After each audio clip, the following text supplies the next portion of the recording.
mari kita satu dalam doa. Ya Bapa, kami mengucap syukur atas hari yang Kau telah berikan kepada kami. Dan biar hari-hari ini kami boleh jalani dengan terus berpegang kepada Engkau. Ya Bapa, sebentar kami akan merenungkan firman-Mu, dan biarlah perenungan ini menolong kami untuk menjalani kehidupan lebih baik lagi. Di dalam nama anak-Mu yang tunggal Tuhan kami, Tuhan Yesus Kristus, kami berdoa. Amin. Bapak Ibu Saudara yang terkasih, Pengkhotbah pasal 3 ayat 1 dan 4 berbunyi demikian. Untuk segala sesuatu ada masanya.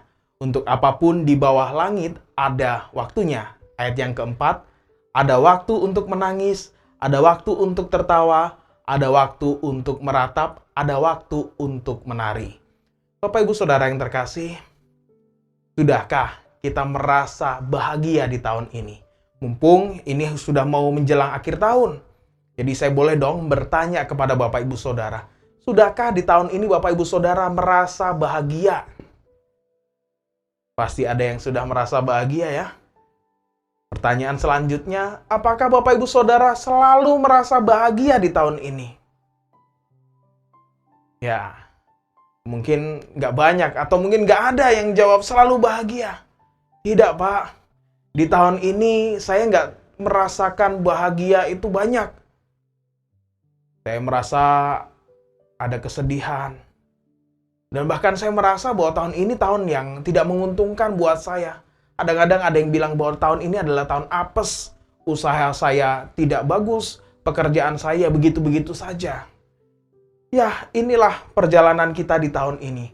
Bapak Ibu Saudara yang terkasih, ada dua hal yang menjadi pokok perenungan kita di pagi hari ini. Yang pertama, Bapak Ibu Saudara, Tuhan itu tidak mengharapkan kita untuk selalu bahagia. Tuhan itu tidak mengharapkan kita untuk selalu bahagia. Ayat yang tadi yang kita sama-sama baca. Pengkhotbah 3 ayat 1 dan 4. Ayat yang keempat itu berbunyi demikian. Ada waktu untuk menangis, ada waktu untuk tertawa, ada waktu untuk meratap, ada waktu untuk menari. Itu artinya di dalam kehidupan kita ini ada saatnya kita memang bahagia. Tapi ada saatnya kita merasa tidak bahagia atau merasa sedih. Dan kita tidak akan pernah selalu merasa bahagia. Karena memang ada waktu kita bahagia dan ada waktu kita juga bersedih. Kemudian yang kedua, Tuhan itu menganugerahkan yang namanya kesedihan bagi kita semua. Dia memberikan kesedihan ini bagi kita semua. Terkadang satu-satunya respon logis untuk sebuah keadaan atau suatu keadaan ya bersedih. Kalau kita sedang kehilangan orang yang kita kasihi, apakah kita mau tertawa dan bersuka cita? Tentu tidak. Kita bersedih. Kalau kita dikecewakan oleh orang yang kita kasihi, orang yang kita sayangi, apakah kita kemudian bahagia? Tidak. Kita bersedih. Itulah respon yang paling logis dalam suatu keadaan, bersedih. Dan Bapak Ibu Saudara, apabila kita tidak pernah bersedih, ini jadi masalah malah. Kalau kita tidak pernah bersedih atas apapun, kemungkinan kita ini adalah orang yang perasaan dan juga realita yang terjadi dalam kehidupannya itu nggak nyambung. Kemungkinan kita ini nggak terhubung dengan realita dan perasaannya. Kita nggak bisa melihat realita bahwa ada yang mestinya harus sedih. Realitanya kita kehilangan, tetapi perasaan kita nggak merasakan bersedih.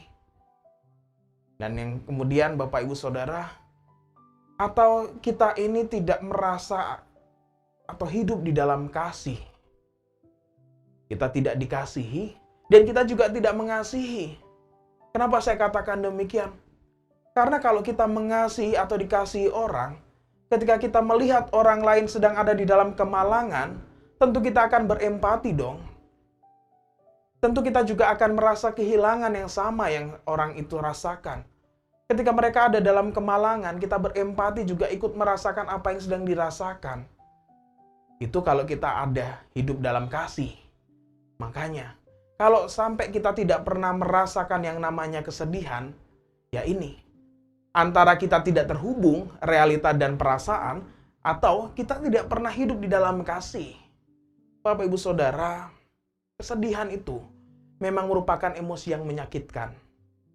Nggak ada orang yang pengen bersedih, karena sedih itu menyakitkan. Namun kesedihan juga merupakan perasaan yang sehat dan bermanfaat. Dan itu adalah anugerah dari Tuhan.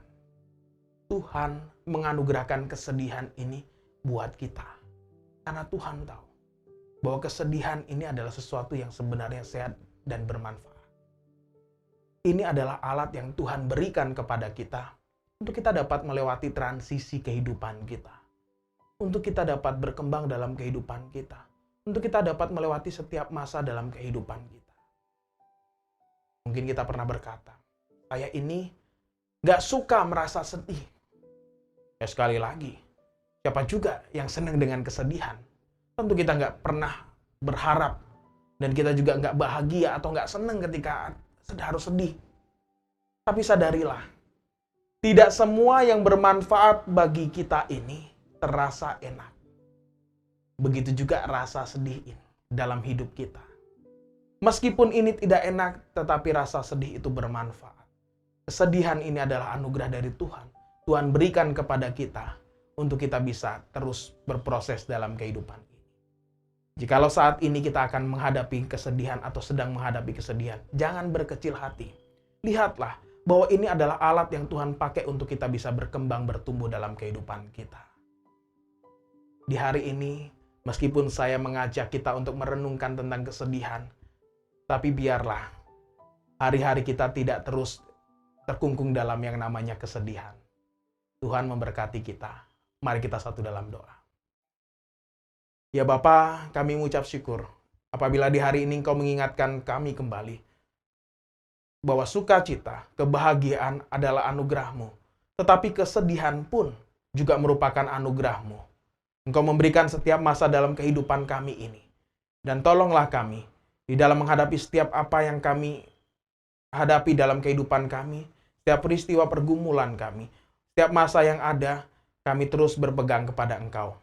Ya Bapa, pakailah setiap kesedihan-kesedihan yang kami rasakan ini untuk kami dapat bertumbuh berproses dengan baik. Di dalam nama Kristus kami berdoa. Amin.